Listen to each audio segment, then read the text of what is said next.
After the signing of Damiere Byrd, are Shi Smith and Laviska Shenault still guarantees to make the Panthers' initial 53-man roster? I'll tell you right here on Locked On Panthers. You are Locked On Panthers, your daily Carolina Panthers podcast. Part of the Locked On Podcast Network, your team every day.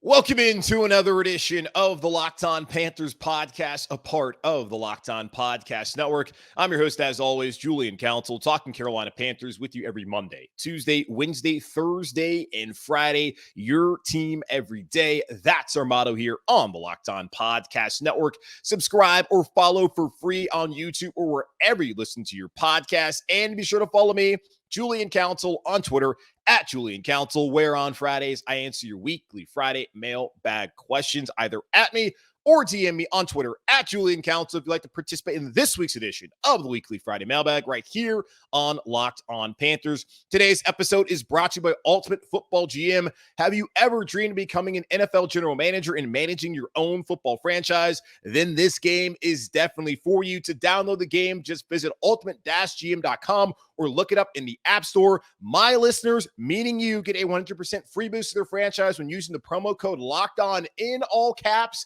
in the game store. We are 10 days away from the 2023 NFL Draft taking place in Kansas City, Missouri from April 27th through the 29th. And in 10 days' time, we will finally know who is going to be the pick there as the number one pick in the NFL Draft. Will it be Bryce Young, CJ Stroud, or could it somehow be Anthony Richardson from Florida? In 10 days' time, we will finally have that answer. We can no longer debate, even though I'm sure plenty of you still will say, oh, the Panthers got it wrong. They should have got this guy. Why would you move it to number one for him? We'll see what's going to happen. We still have 10 more days to argue, rip each other apart until we find out what the answer is. But until then, at least for one day, that being today, let's not think too much about the draft. Now, we will talk a little bit about it today as I want to look at the depth chart here in Carolina. Looking at Friday, Damiere Byrd being signed, I started to think about what might that mean for a guy like Laviska Shenault and Terrace Marshall and Shi Smith, but really Shi and Laviska as you look at the depth chart heading into OTAs and mandatory minicamp, really the draft, and how another wide receiver being added to this roster, especially at 39, could impact those players now that Damiere Byrd is signed here. And the emphasis since trading away DJ Moore has been trying to bring in more receivers and really revamping that room with Adam Theilen and DJ Chark. And now Damiere Byrd, they wanted more speed. They wanted more playmakers, and they have done that with Byrd as far as a speedster, and Chark is a big play guy down the field. The Shenault, the Smith, do they still make the roster? And it's not just that wide receiver. There's been other moves made through free agency, and that could be made through the draft that could impact some players on this roster. So today on the show, I want to look at the offense and defensive depth chart, also special teams wise. We already know who the kicker is going to be, the punter is going to be, long snapper, all that kind of stuff. But there's also some positional players here in Carolina that are special teams aces who could make the roster because of that special teams prowess. I want to get into all that here on today's show. Let's go ahead and start off, though, on the offense at the quarterback position. The question will be, will they keep three?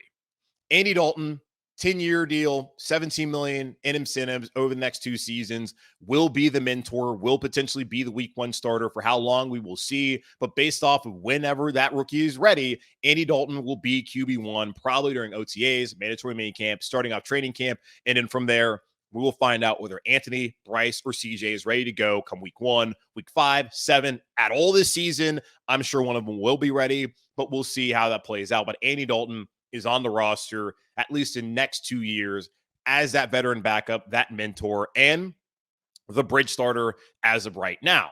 Now, behind him currently is Matt Corral, third-round draft pick out of last year from Ole Miss, and Jacob Eason, who played for a little bit there in that fourth quarter, that Rams game, the first game of Steve Wilks' tenure here in Carolina, and actually had the most explosive play of the day after they took out PJ Walker. Really weird situation. Eason was in Indianapolis before with Frank Reich before getting cut in favor of Sam Ehlinger.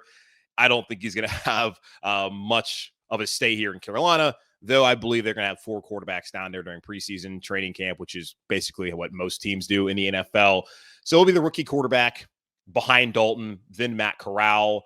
I would imagine that they'll keep 3 just based off of what Frank Reich has done in Indianapolis since that 2020 pandemic season, where every team in the NFL was trying to have as many quarterbacks as possible so they would not be in a situation like the Denver Broncos wound up being that year of contact tracing, where they had to start a wide receiver and Kendall Hinton there in Denver at quarterback for that game. They want to avoid that, and that has been the trend throughout the league the last couple of years, having 3 quarterbacks. And that has been the case every year in Indy for Frank Reich in 2020, 21, and 22 since that pandemic season. I would not be surprised to see that continue here in Carolina after signing Dalton, knowing you're going to draft a quarterback, and then Matt Corral heading into his second year and really a rookie season after missing his entire rookie season with a foot injury. Do the Panthers want to move off of him that quickly? If there's a trade out there, I could see that happening. But right now, the Panthers are not shopping him, as that was something that was reported about 2 months ago, that there were teams interested in, that the Panthers might be interested in trading him. We'll see how that plays out here over the next couple of weeks and months. But I expect that Dalton, Corral, and the rookie will be the 3 quarterbacks. Now, one thing that's important to recognize is that there's an emergency quarterback rule out there that was tabled at the most recent NFL owners meetings 2 weeks ago in Phoenix, Arizona. When you go back to the NFC title game and when the 49ers lost Brock Purdy, the NFL does not want that situation to play out in one of the most important games of the season. Now, I don't know how avoidable it would have been and how many high caliber quarterbacks would have even been available to be emergency quarterback in that situation had Josh Johnson gone out. But still, you understand the attrition at that position. You don't want to be in that position, especially the league does not want to have as many eyeballs on a game like that. So that's a rule to look out for. It was tabled. Teams are still trying to find more clarification regarding if that emergency player is going to be a practice squad member or on the 53-man roster. And if the Panthers cut Corral, maybe they could put him on the practice squad. He could be that emergency quarterback. If they have to keep him, then I would imagine they would probably have him 53-man roster. So that's something that could potentially change how the Panthers and other teams look at how many quarterbacks to keep on their roster with that rule possibly going into place here in 2023. I think there's NFL owners meetings next month in May, so that's something to look out for. But right now, I expect it to be Dalton, the rookie, Corral, in that order, in the quarterback room heading into training camp here in 2023. At running back, and I went back and looked at a lot of the trends as far as how many players were kept on the initial 53-man roster when Reich was in Indianapolis. At running back, some years it was 3, other years it was 4.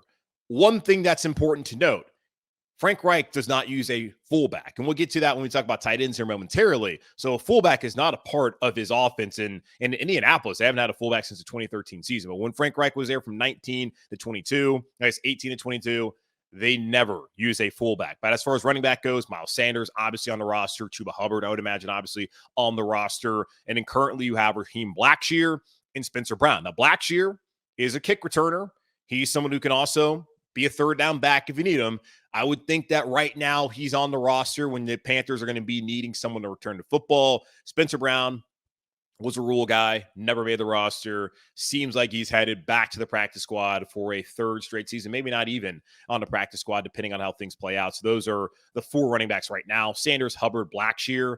You can see all of them on the roster. If they add a 4th, you would think that they would want to try and find a bruiser. Is there one of those later on in the draft, maybe in the 4th round, the 5th round, the Carolina Panthers go out there and pick up? Or is there someone who falls to 39 and is the best player available and you decide to take that player instead? And that potentially could impact a guy like Chuba Hubbard, who right now you see as that second back for the Carolina Panthers. But they need a bigger short yardage back for this offense, whether that's through the draft or roster cutdowns later on in August, or maybe finding a free agent that's available right now. You think the Carolina Panthers are going to be trying to target that in the running back room. But traditionally, Frank Reich in Indianapolis has either kept 3 or 4 running backs. Sanders, Hubbard, Blackshear would feel like right now those guys would be safe to make the roster based off of what we have. Now, wide receiver. There have been years in Indianapolis where Reich is at 5, he's at 6, he's at 7.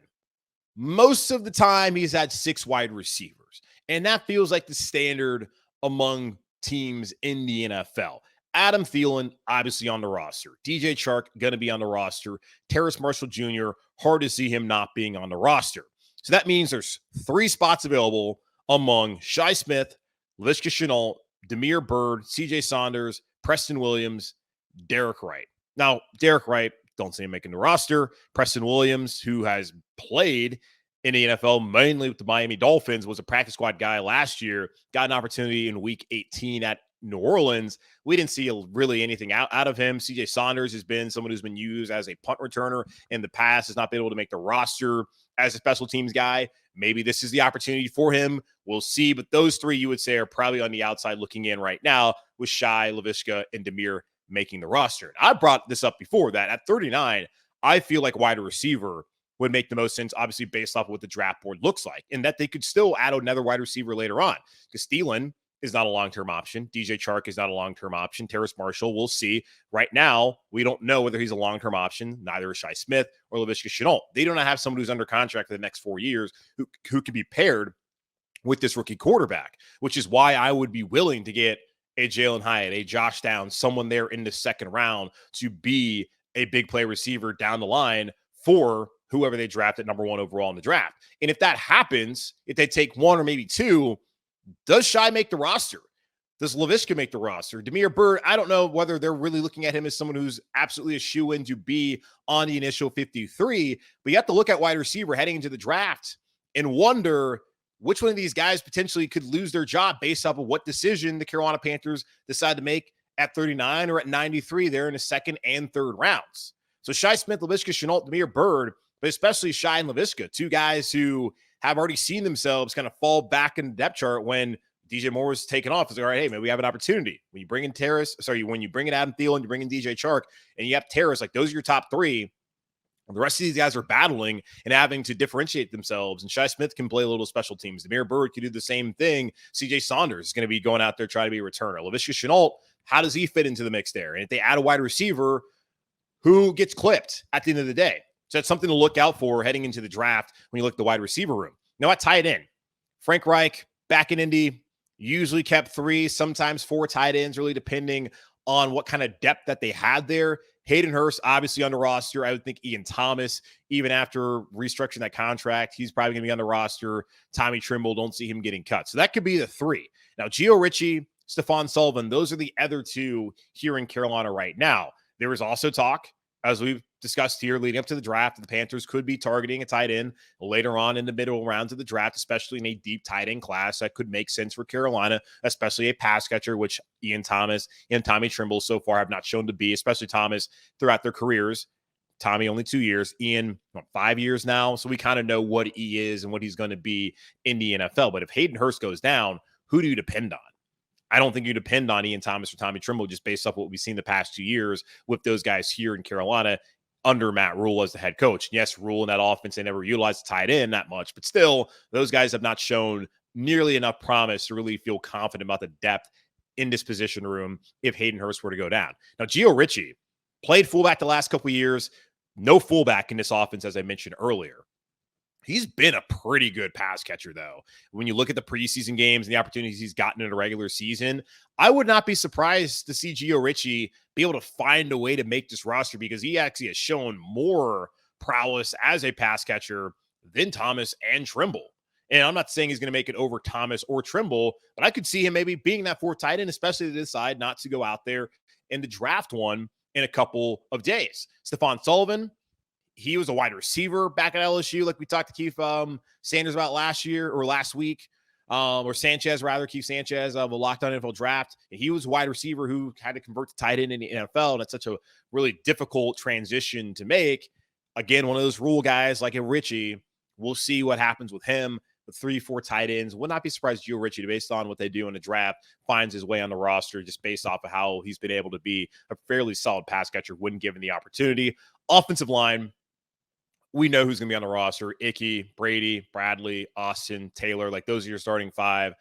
Cade Mays, he'll be on the roster again. Justin McCray could start depending on when Austin Corbett's ready, coming off of that ACL injury. Then after that, it's Larnell Coleman, who's a tackle. You got Sam Tecklenburg, and then Deontay Brown with a fresh start, who's really struggled with his weight. Did not make the initial 53-man roster last year, was signed to the practice squad We'll see where he is because that man is massive, and you would love for him to be a depth piece here in Carolina. He's not going to be a starter based off of Brady being here and how he's played, and in Austin Corbett and how he's played, and Cade Mays now, and Ingram McCray on the roster. So he could be looking at also not making it again, just knowing that you have two guards who are backups in Mays and McCray. What the Panthers really need is a swing tackle.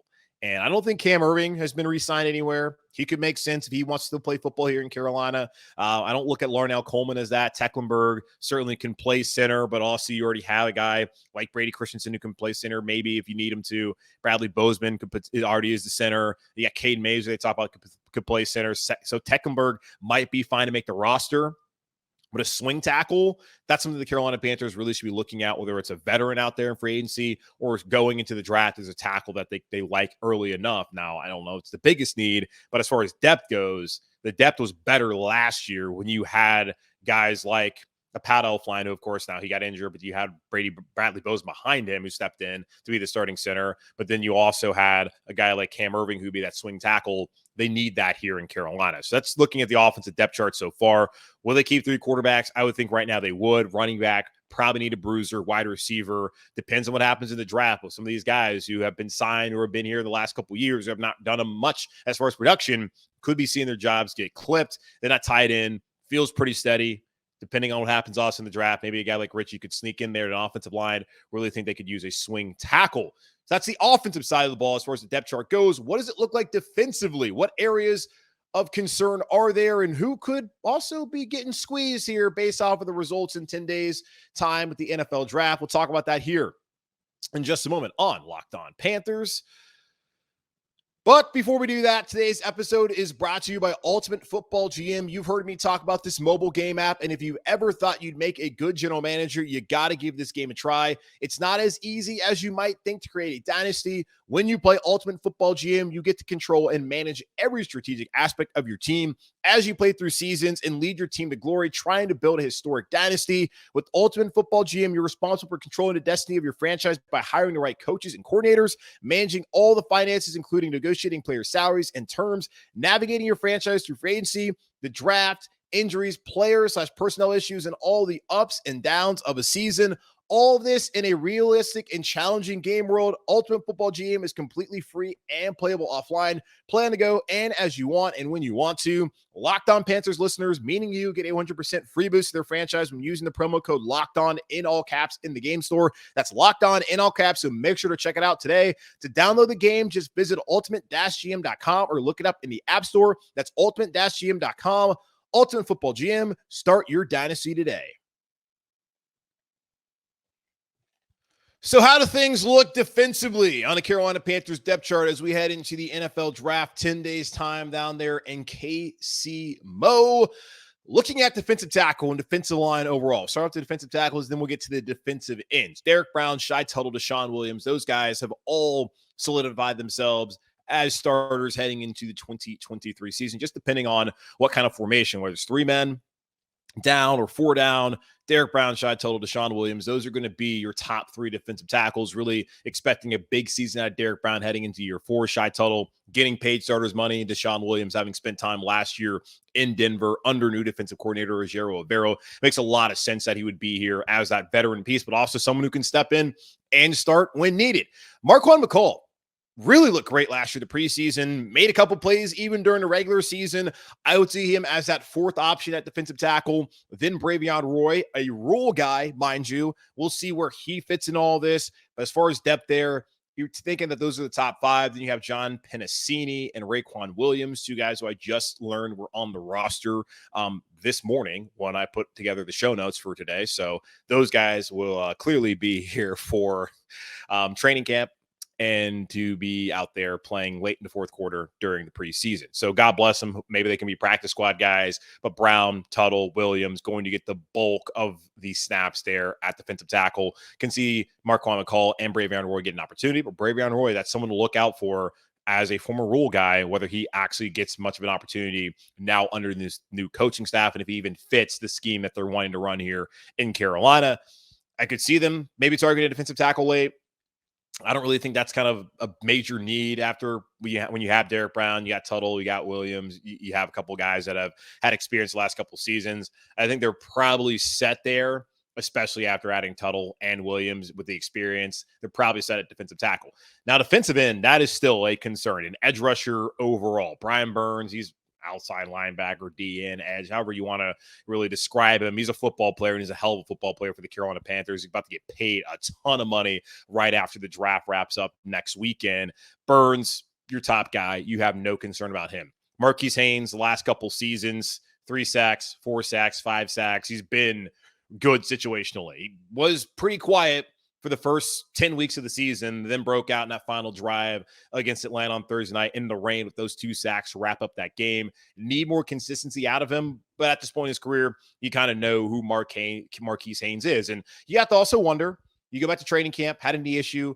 Did that slow him down early on in the season? Is that part of the reason why he was not able to make as much of an impact until week 11? So often we don't know what these guys are going throughout the season. They might be on the injury report. They might not even be up there. We don't know what's ailing them, what kind of aches that they're having that might be limiting them. So that's one of the deals I've thought about with Marquise Haynes, and maybe giving him the benefit of the doubt to why he did not perform at the level that, I don't know, we really expected. He had a career year as far as sacks goes. I don't know if we expected a ton of Marquise Haynes. The production you got out of him, that's good. You just would hope that maybe you could spread that out throughout the season instead of just having that, last couple of weeks where he really kind of stood up and started making some of those plays. But I do think that part of it could have been based on the knee injury he suffered during training camp down there in Wofford.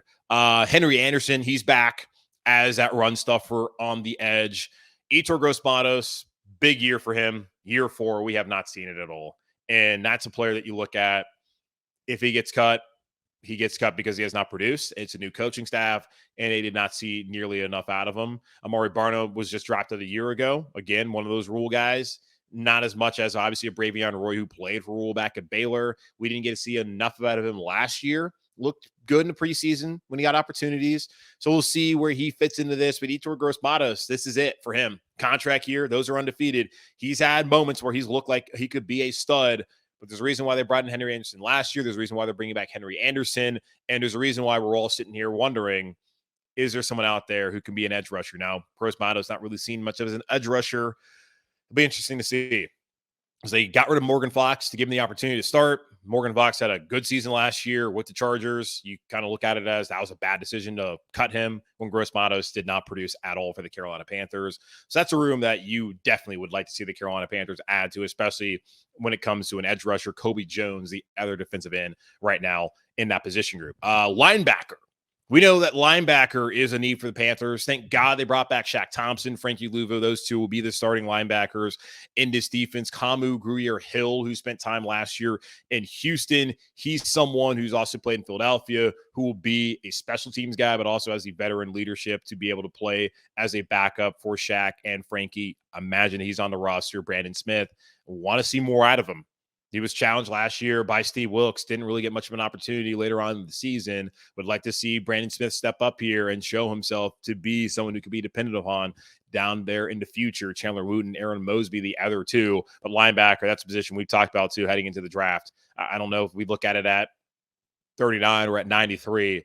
But if they go out there and get a linebacker, that'd make a lot of sense just to find someone who could be a depth piece for the Carolina Panthers. Because right now it's Shaq, it's Frankie, it's sort of Grugier-Hill, and then after that, you don't have much faith in really anybody else on that roster just based off of what they've actually accomplished so far in the National Football League. Now the secondary, it's kind of thin, a little thin when you think about it.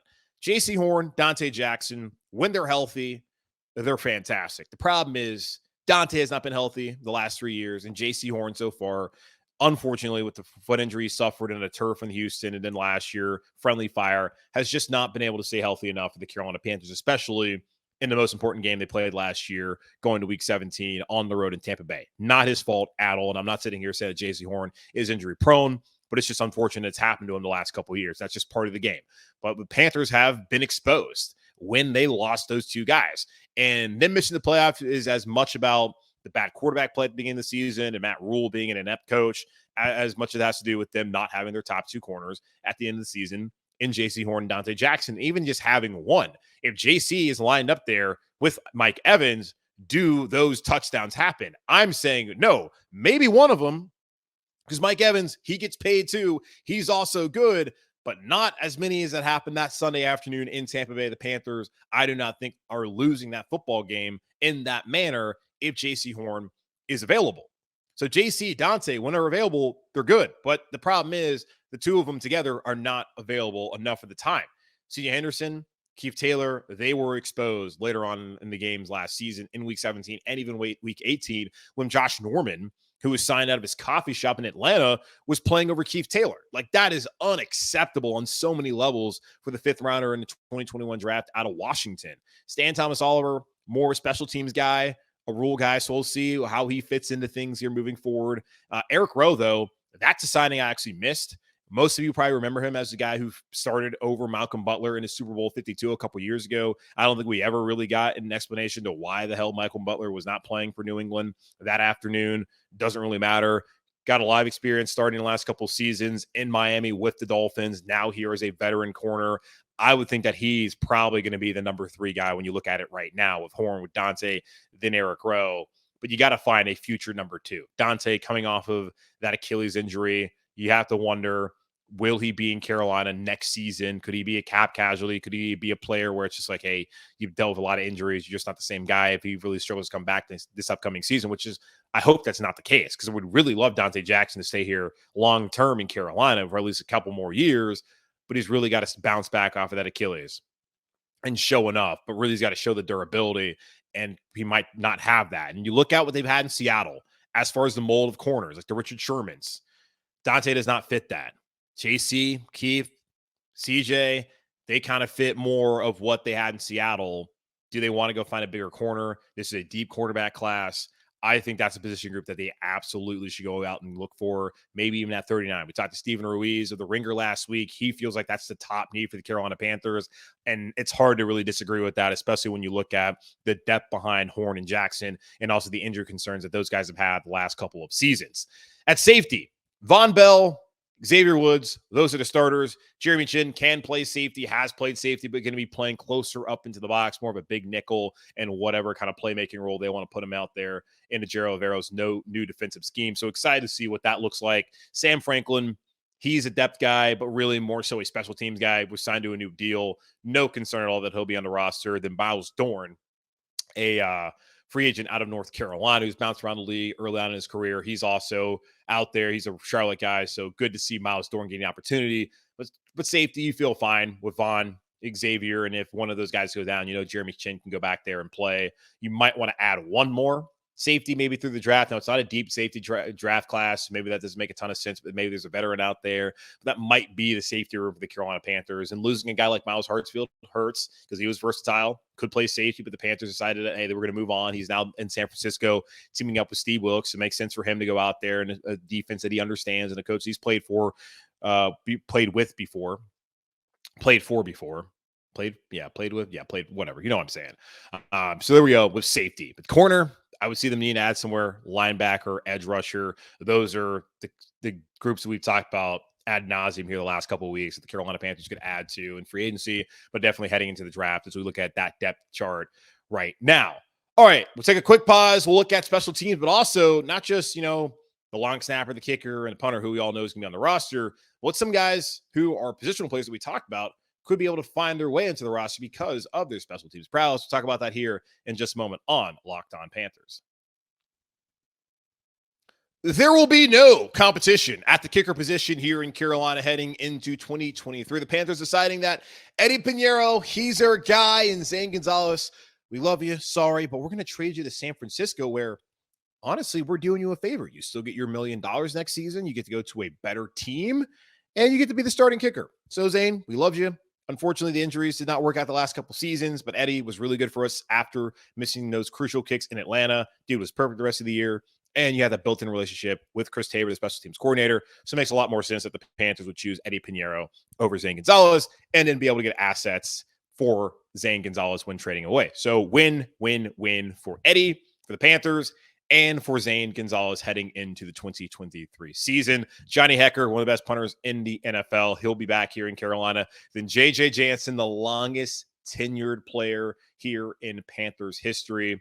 and haven't played into most games in Panthers history, should get the key to the city. Dude basically is the mayor, in my opinion. JJ Jansen back there at long snapper. So those three, that battery, you knew that was always going to be the case here in Carolina once the Panthers moved off of Zane Gonzalez. Now, what players who have been mentioned in their position groups are going to be able to make the roster based off of special teams? Sam Franklin, absolutely. He's going to be on the roster no matter what. No concern at all. Of course, injury aside, no concern at all about Sam Franklin being on the roster coming up here in 2023. You would love to see him be able to be a backup at safety and have, confidence in him, and we'll see how that works out with Sam Franklin. He's here to be a special teams player. Kamu Greer-Hill, he's here to be a depth piece at interior linebacker.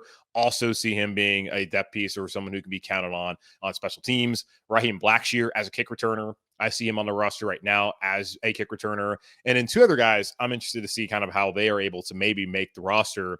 It's Stan Thomas Oliver, who's been more a special teams guy. He's smaller at corner. You don't really look at him as ever being kind of a high-level backup corner, at least what the Panthers have right now. Maybe it's an opportunity based off of how C.J. Henderson and Keith Taylor have performed the last couple of years. But special teams is the way on the roster for Stan Thomas Oliver. That's been the case since he was drafted in the 7th round out of FIU back in that pandemic 2020 NFL draft. And then Shi Smith. They tried out punt returner last year. Wasn't great. He's going to have to do a lot better this year if he wants to be able to make the roster. And maybe Damiere Byrd is someone that they're looking at, why they brought him in here to be a kick return for the Carolina Panthers. Like, those are kind of the players. Shi Smith, Stan Thomas Oliver, Damiere Byrd, who really got to differentiate themselves, separate themselves at those positions as far as special teams wise. They want to make the roster. Now, wide receiver, as I mentioned earlier, you got Shi, you got Damiere Byrd, you got Laviska, Shenault, probably all making the roster if they're keeping 6 just based off of what they have right now. Well, they add somebody. Those guys are going to need to show themselves special teams wise that they are worthy of being on the initial 53-man roster. So that's something certainly that we should be monitoring here heading into the draft. And then once OTAs and mandatory minicamp start, and of course, once training camp starts, as we wonder who will be able to win some of those positional battles heading into the 2023 season. But that's going to wrap up this edition of the Locked On Panthers podcast, a part of the Locked On Podcast Network, hosted by yours truly, Julian Council. Subscribe or follow for free on YouTube or wherever you listen to your favorite podcasts. And be sure to follow me, Julian Council, on Twitter at Julian Council, where on Fridays I answer your weekly Friday mailbag questions, either at me or DM me over on Twitter at Julian Council to get in those weekly Friday mailbag questions right here on Locked On Panthers. In the meantime, be safe, be happy, be whole. As always, keep pounding, and I'll talk to y'all on Tuesday.